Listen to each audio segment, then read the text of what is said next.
Welcome friends. আজকে আমরা একটা নো অ্যাকশন বাক্যগুলোকে বাংলা আর ইংরেজি হ্যাঁবাচক নাবাচকে ফেললে পরে কেমন লাগে শুনতে, সেটা নিয়ে একটু আলোচনা করব। তো সবার প্রথমে তোমাকে একটা বাক্য জিজ্ঞেস করছি। বাক্যটা হচ্ছে আমি একজন শিক্ষক। এটার ইংরেজি কী হবে?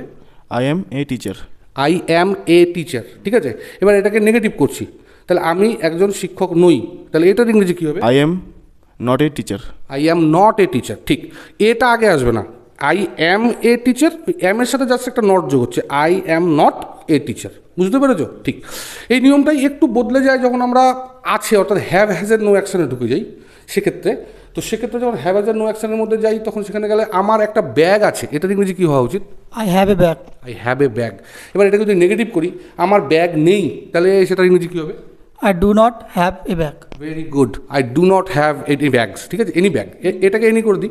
তাহলে এইবার এখানে দেখো একটা ছোট্ট পার্থক্য মাথায় রাখবে, সেটা হচ্ছে নো অ্যাকশন বাক্যের মধ্যে যখন আমরা অ্যামিজারের নো অ্যাকশন করি তখন আমরা অ্যামিজারের সাথে সরাসরি নট লাগাতে পারি, কিন্তু হ্যাভ হ্যাজের হ্যাডের যে নো অ্যাকশনটা হয় অর্থাৎ আছে যখন বোঝাই তখন কিন্তু আমরা হ্যাভ হ্যাজ হ্যাডের সঙ্গে নট লাগাই না।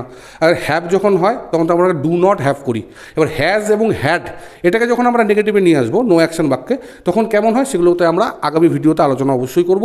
ভিডিওগুলো যদি ভালো লাগে তাহলে অবশ্যই লাইক, শেয়ার, কমেন্টস করবে এবং তোমাদের কমেন্টসের জন্য অনেক আমরা অপেক্ষা করে থাকি। কমেন্টসগুলো খুবই জরুরি দরকার। Thank you.